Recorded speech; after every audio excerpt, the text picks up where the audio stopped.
Good morning all of you. मैं doctor Priyanka Kumari, assistant professor, model महिला college Seraikela Kharsawan. मैं आज इस वीडियो के माध्यम से यूजी सेमेस्टर थर्ड जनरल और जी के बच्चों के लिए अकबर की शासन व्यवस्था कैसी थी के टॉपिक से आज हम लोग डिस्कशन करेंगे। मुगल सम्राटों में अकबर एक महान सेनापति और विजेता था। वह पहला सम्राट था जिसने शासन प्रबंध की और विशेष ध्यान दिया।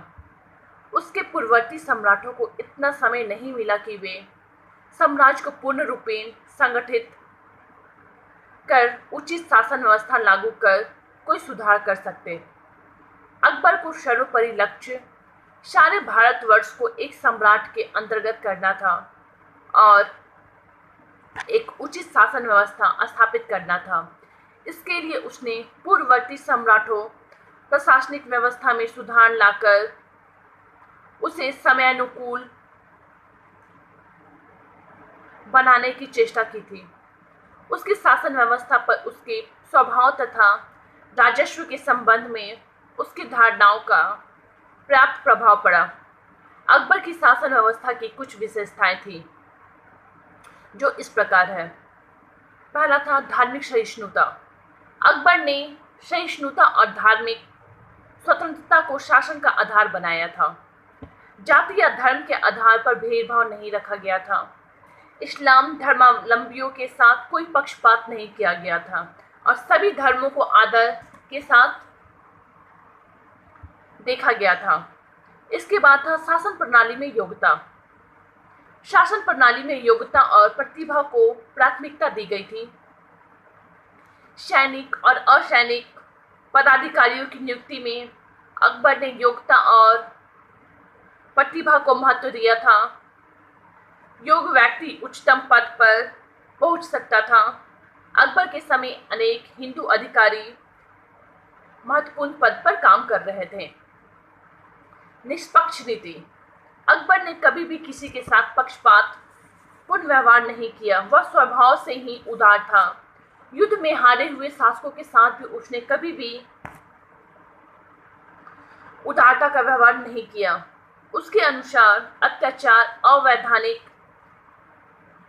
है। उसने अपने शत्रुओं को भी प्रेम और क्षमा द्वारा मित्र बना लिया। साथ ही उसने जनता के हितों को सदैव ध्यान रखा। जिन प्रदेशों पर उसने अधिकार किया उसका सदैव उचित प्रबंध भी किया। इसके बाद है लोकहित की भावना। अकबर की शासन प्रणाली में लोकहित की भावना थी। इसी उद्देश्य से उसने सड़कों की मरम्मत, शिक्षा का उचित प्रबंध एवं संपूर्ण साम्राज्य के लिए एक नियम एक विधान लागू किया। वह ऊंच नीच छोटे बड़े में कोई भेदभाव नहीं रखना चाहता था। शेरशाह की तरह अकबर की इस नीति में विश्वास रखता था कि प्रजा की समृद्धि पर ही राज का हित भी सुरक्षित रखा जा सकता है। इन्हीं सब विशेषताओं के आधार पर अकबर अपने साम्राज्य का विस्तार करने लगा और शासन को सुचारू रूप से चलाने के लिए उसने अपने साम्राज्य को निम्न भागों में विभक्त कर दिया। केंद्रीय शासन, प्रांतीय शासन, सरकार का शासन, परगना का शासन और ग्राम शासन। तो अब हम लोग सबसे पहले हम लोग देखेंगे कि केंद्र में शासन के लिए उसने किन किन पदाधिकारियों को नियुक्त किया था। तो केंद्र शासन में मुगल शासन व्यवस्था राजतंत्र पर आधारित था। सम्राट ईश्वर के प्रतिनिधि माने जाते थे। राज्य और प्रशासन का प्रधान होने के नाते सम्राट अपने कार्यों के प्रति किसी के प्रति उत्तरदायी नहीं रहता था। सम्राट की शक्ति असीमित थी। वह आंतरिक एवं बाह्य सुरक्षा का दायित्व स्वयं संभालता था। एक तंत्रवाद की प्रधानता रहते हुए भी अकबर निरंकुश नहीं था। प्रशासन की सुविधा के लिए सरकार को कई भागों में बांट दिया गया था।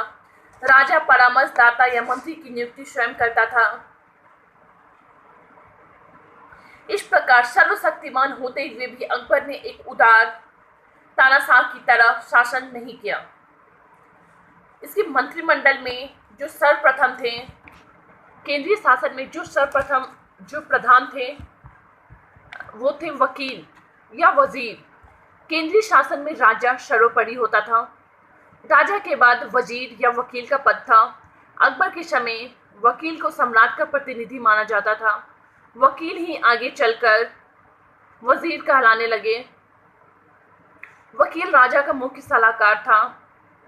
वह राजा के प्रतिनिधि की हैसियत से उन आदेशों को कार्यान्वित करने की घोषणा करता था जिन पर सम्राट की स्वीकृति मिल जाती थी। कभी कभी वकील को सेनानायक का भी काम करना पड़ता था, परंतु सम्राट का विश्वासपात्र और निकट का व्यक्ति रहने के कारण उसने राजधानी में रहना पड़ता था। इसके बाद था दीवान। वकील या वजीर के बाद दीवान का स्थान था। दीवान वित्त मंत्री होता था। राज्य के राजस्व और वित्त पर दीवान का नियंत्रण रहता था। वह राजकोष का भी अधिकारी था। राज्य के आय व्यय का लेखा जोखा उसी के पास में रहता था। अकबर के शासनकाल में मुजफ्फर खां, राजा टोडरमल और शाह मशहूर प्रसिद्ध दीवान थे। दीवान का कार्य महत्वपूर्ण था और कार्य क्षेत्र अत्यंत व्यापक थे। एक व्यक्ति के द्वारा सभी कार्यों का संपादन ठीक से नहीं होता था, अतः अकबर ने दीवान की सहायता के लिए अनेक पदाधिकारी नियुक्त किए, जैसे दीवान खालसा जो राज्य की भूमि की देखभाल करने वाले होते थे, दीवान तान जो सरकारी कर्मचारियों के वेतन और जागीर की देखभाल करने वाले होते थे, मुस्तौफी आय व्यय का निरीक्षण करने वाले इत्यादि। इसके बाद अकबर ने केंद्रीय शासन के लिए मीर बख्शी को नियुक्त किया। मीर का अर्थ प्रधान या प्रथम तथा बख्शी का अर्थ वेतन का मालिक होता था। इस प्रकार मीर बख्शी वेतन विभाग का प्रधान होता था। सैनिक और असैनिक सभी अधिकारियों की सूची मीर बख्शी के पास रहती थी। मीर बख्शी का मुख्य काम वेतन बांटना, सैनिकों की संख्या की जांच करना, अनेक अस्त्र शस्त्र का प्रबंध करना, गुप्तचरों की नियुक्ति इत्यादि कार्य प्रमुख थे। 4th पॉइंट, खाने शमा या उच्च उपसंस्थापक। खाने शमा राजमहल का महत्वपूर्ण अधिकारी था। शाही भोजनालय का वह मुख्य प्रबंधक था। सम्राट के दैनिक खर्च का वह रेखा जोखा रखता था। शाही परिवार के खर्च का भी वह हिसाब रखता था। इसके अलावा दरबार की सजावट, राज दरबार का अनुशासन, शाही परिवार के विवाह आदि की व्यवस्था का भार भी खाने सामा पर ही होता था। नेक्स्ट पॉइंट है सदर उस सदर। सदर उस सुदूर धार्मिक विभाग का प्रधान होता था। वह साम्राज्य के सभी सदरों अर्थात विभाग का प्रधान होता था। धार्मिक मामलों में वह अकबर का प्रमुख सलाहकार था। वह दान पुण्य विभाग की देखभाल भी करता था। साथ ही साथ धार्मिक शिक्षण संस्थानों को अनुदान देना, केंद्रीय शिक्षण संस्थाओं का प्रबंध एवं इस्लामी ज्ञान के विकास का काम भी प्रमुख सदर को करना पड़ता था। नेक्स्ट है मुहत्तसिब। जनता के आचरण को व्यवस्थित करने वाले अधिकारी को मुहत्तसिब कहा जाता था। पैगंबर द्वारा बताए गए आदेशों के अनुसार जनता के नैतिक स्तर को ऊंचा रखने का दायित्व मुहत्तसिब पर था। यदि कोई व्यक्ति अनैतिक कामों से दूर हटने की चेष्टा नहीं करता था तो गवर्नर के पास दंड के लिए उसका नाम भेज दिया जाता था। बाजार में तौल के बटखरों का निरीक्षण भी मुहतसिब ही करते थे। नेक्स्ट है काजी उल कुजात या प्रमुख न्यायाधीश।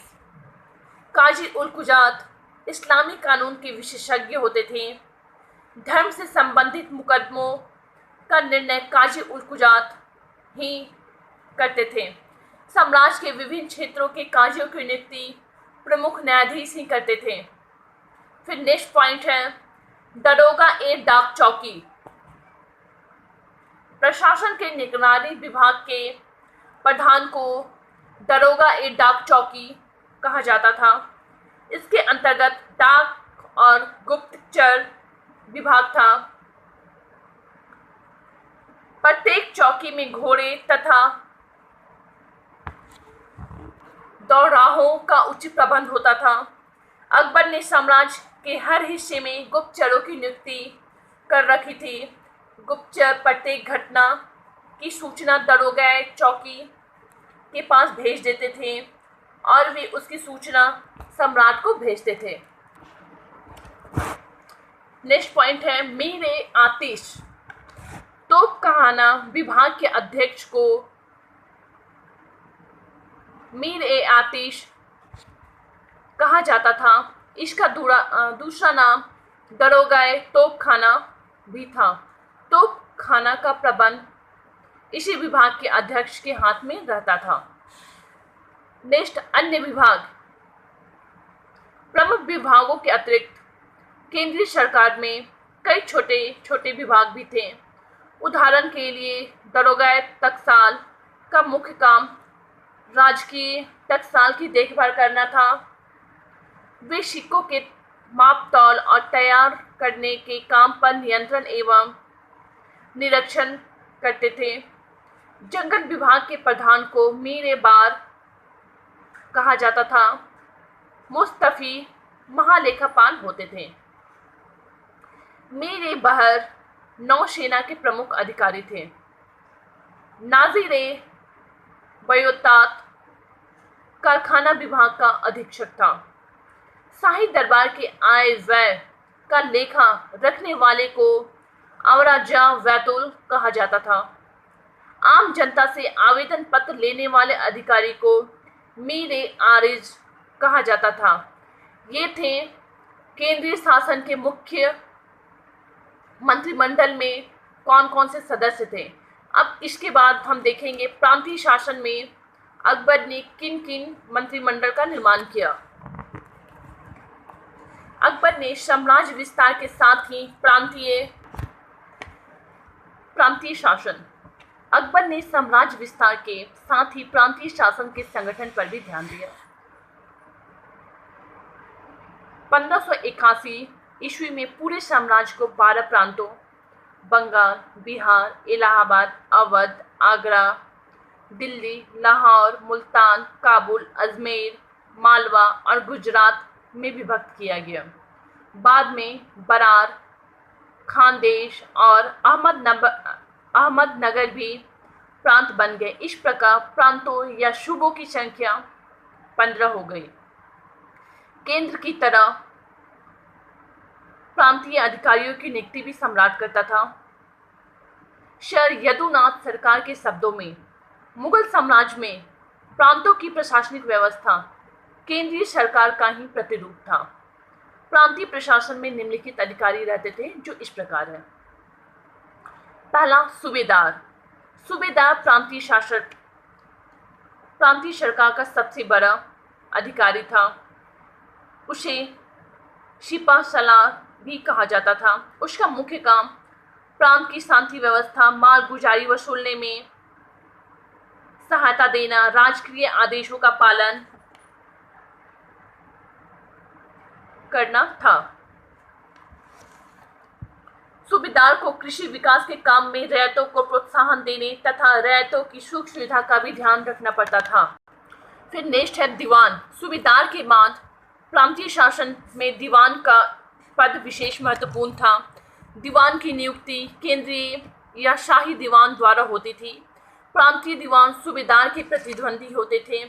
वे सूबेदार के कार्यों की गतिविधियों पर निगरानी रखते थे। दीवान भी सूबेदार की तरह अपनी सेना रखते थे। फिर नेक्स्ट है सद्र। केंद्र के प्रमुख सदर उस सुदूर द्वारा प्रांतीय सद्र की नियुक्ति की जाती थी। अधिकारी, विद्वान एवं पवित्र आचरण वाले व्यक्ति ही सद्र के पद पर नियुक्त होते थे। धार्मिक संस्थाओं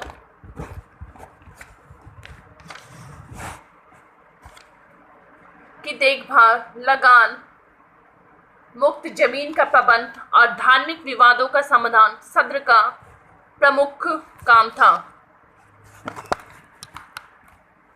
नेक्स्ट है बख्शी। बख्शी की नियुक्ति मीर बख्शी की अनुशंसा पर की जाती थी। बख्शी का दूसरा नाम फौजदार था। बख्शी सूबेदार के सहायक होते थे। वे शांति व्यवस्था के काम में सूबेदार को मदद करते थे। नेक्स्ट कोतवाल। कोतवाल प्रांतीय पुलिस का प्रधान था। उसकी नियुक्ति सूबेदार करते थे। कोतवाल को अनेक तरह का काम करना पड़ता था, जैसे प्रत्येक व्यक्ति के आय व्यय का ब्यौरा, संपत्ति और साधनों की सूचना प्राप्त करना, प्रत्येक घटना के कारणों को दर्ज करना इत्यादि। फिर नेक्स्ट है खबरनवीश या संवाददाता। संवाददाताओं की 4 श्रेणियां थी: वाक्या नवीश, शवानी निगार, खुफिया नवीश और हरकारा। वाक्या नवीश प्रत्येक सैनिक क्षेत्र या बड़े नगर में नियुक्त किए जाते थे। वाक्या नवीश नियमित संवाददाता होते थे। शवानी निगार गुप्त संवाददाता की तरह काम करते थे। वे केवल महत्वपूर्ण घटनाओं की ही सूचना भेजते थे। खुफिया नवीश गुप्तचर की तरह कार्य करते थे तथा हर कारों को सूबेदार के समक्ष प्रत्येक घटना का सविस्तार विवरण प्रस्तुत करना पड़ता था। सभी तरह के संवाददाता दरोगाए डाक चौकी के पास संवाद भेजते थे। नेक्स्ट मीर बहर।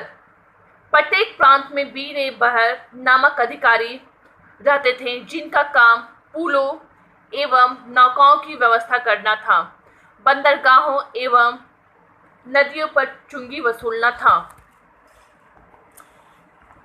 ये तो थे प्रांतीय शासन। नेक्स्ट हम लोग देखेंगे कि सरकार और परगना पर अकबर ने अपनी शासन नियंत्रण के लिए कैसे कार्य किए। प्रांत क्रमशः सरकार और परगना में विभाजित किया गया। एक सूबे में अनेक सरकार और परगना होते थे। सरकार का सर्वोच्च अधिकारी फौजदार कहलाता था। वह कोतवाल, आमिर एवं काजी जैसे पदाधिकारी की सहायता से प्रशासन चलाता था। शांति एवं सुरक्षा व्यवस्था बनाए रखने के लिए उसने सेना की टुकड़ी रखने का भी अधिकार था। आमिर भूमि व्यवस्था एवं लगान संबंधी कार्य देखता था एवं काजी न्याय का प्रबंध करता था। ये तो थे सरकार के कार्य। और नेक्स्ट है परगना। परगना शासन का निम्नतम इकाई थी। अनेक गांवों को मिलाकर परगना बनता था। परगना के शासन की जिम्मेवारी सिकदार, आमीर और कानूनगो की थी। इनकी सहायता के लिए फौजदार अर्थात कोषाध्यक्ष और लेखक भी रहते थे।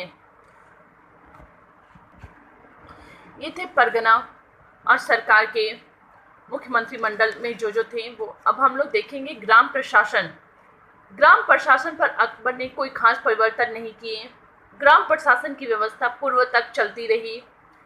प्रत्येक गांव में एक मुकद्दम, एक पटवारी और एक चौकीदार रहते थे। मुकद्दम गांव के प्रधान होते थे। गांव में शांति एवं सुव्यवस्था की स्थापना के साथ साथ मुकद्दम भूमि कर की वसूली एवं राजस्व विभाग के अधिकारियों की सहायता करते थे। चौकीदार शांति व्यवस्था तथा अपराधों की रोकथाम एवं अपराधियों का पता लगाने में ग्रामीण अधिकारियों की सहायता करते थे।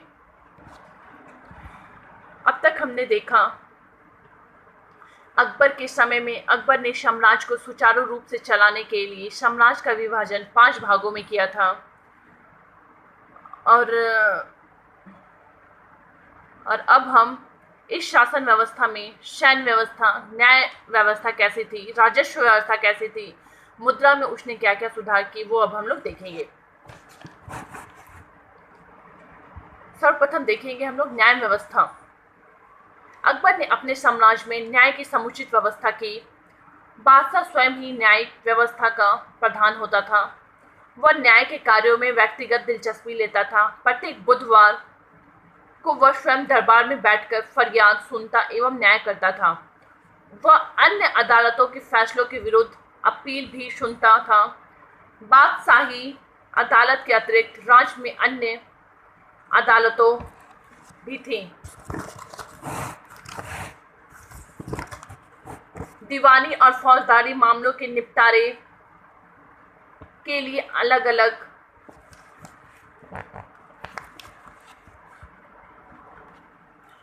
अदालतें काजी के अधीन थी। काजी उल कजात का न्यायालय राजधानी में था, जो अन्य सभी न्यायालयों पर नियंत्रण रखता था।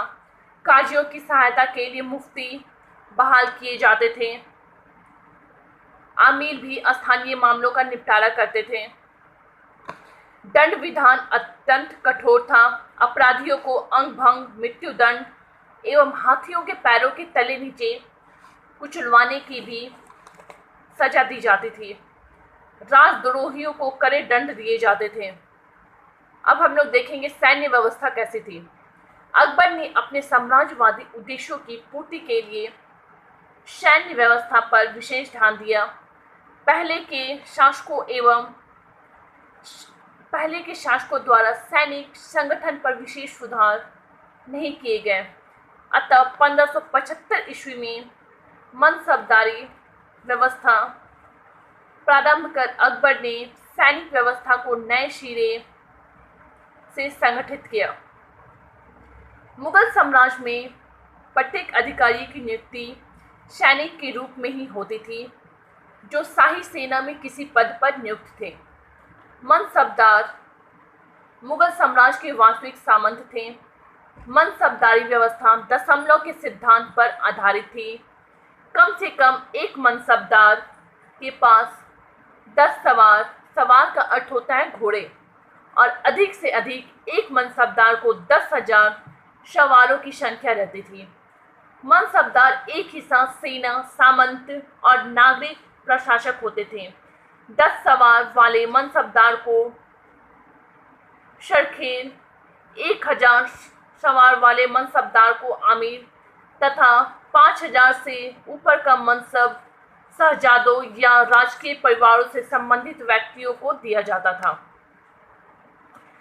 मनसबदारी व्यवस्था में जात और सवार शब्द का प्रयोग किया गया है। Doctor RP. त्रिपाठी के विचार से जात से घुड़सवारों की वास्तविक संख्या का बोध होता है और सवार सम्मानजनक शब्द था।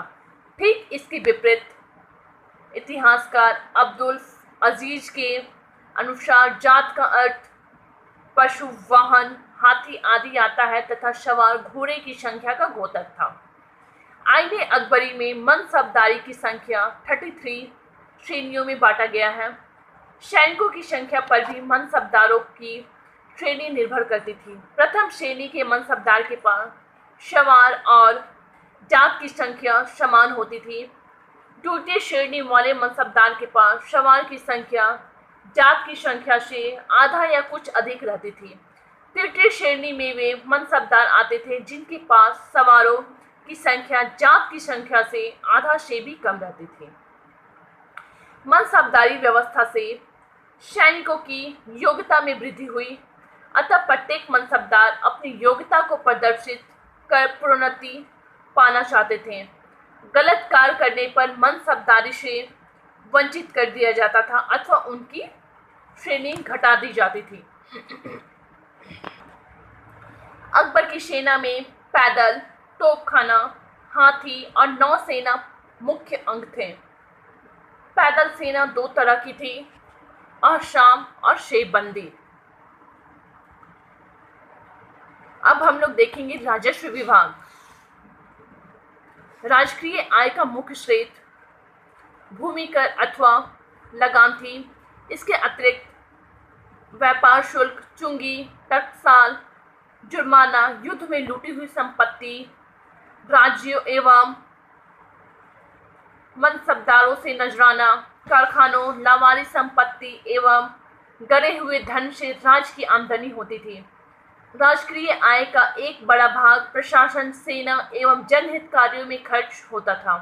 अकबर ने भूमि एवं राजस्व व्यवस्था में महत्वपूर्ण सुधार किए।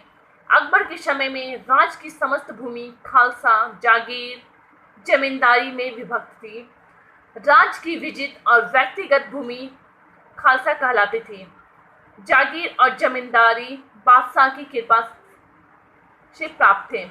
अकबर ने लगान व्यवस्था में भी महत्वपूर्ण सुधार किए।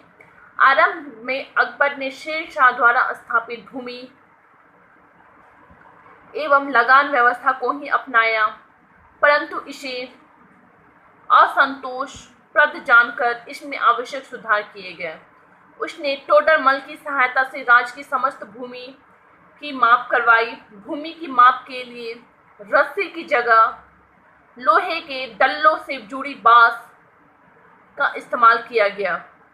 भूमि की 4 श्रेणियां बनाई गई: पोलज, परती, चाचर एवं बंजर। राज्य किसानों से उपज का 1/3 भाग नगद लगान के रूप में लेती थी। लगान अनाज या नगद के रूप में किसान दे सकते थे। इस व्यवस्था से किसान और राज्य दोनों को लाभ था, परंतु पूरे भारत में यह व्यवस्था एक समान लागू नहीं थी। यह प्रणाली लाहौर से इलाहाबाद और मालवा तथा गुजरात में ही लागू थी। अन्य क्षेत्रों में बटाई अथवा गल्ला बख्शी, राज्य और किसान के बीच निश्चित अनुपात में बंटवारा, नस्क अथवा कंकुट व्यवस्था अर्थात किसानों द्वारा पिछले वर्षों में दी गई लगान के आधार पर अनुमानित लगान प्रचलित थी। किसानों को राहत पहुंचाने और कृषि के विकास के लिए भी कदम उठाए गए। किसानों को जमीन स्वामित्व दिया गया। आकस्मिक विपत्ति की स्थिति में लगान को घटाने अथवा माफ करने की व्यवस्था की गई। किसानों को जमींदारी, जागीरों एवं राजस्व पदाधिकारियों के अत्याचारों से सुरक्षित रखने की भी व्यवस्था हुई। अकबर ने इन सुधारों का राज्य की आर्थिक स्थिति पर अच्छा प्रभाव पड़ा। नेक्स्ट हम लोग देखेंगे मुद्रा व्यवस्था में सुधार। अकबर के समय में मुद्रा व्यवस्था में भी सुधार किए गए। सिक्के राजकीय टकसालों में भी ढाले गए। दिल्ली के शाही टकसाल के अतिरिक्त राज्य के अन्य भागों में भी टकसाल स्थापित हुए, जैसे लाहौर, जौनपुर, पटना इत्यादि। सोना, चांदी, तांबा के गोल और चौकोर तथा विभिन्न मूल्य सिक्के ढलवाए गए। सिक्कों पर बादशाह का नाम, टकसाल का नाम एवं कुरान की आयतें खुलवाई गई। ये थी अकबर की शासन व्यवस्था और उसने उसके लिए क्या क्या कार्य किए। अब हम कुछ और नेक्स्ट वीडियो में हम मिलेंगे। तब तक के लिए नमस्ते, धन्यवाद।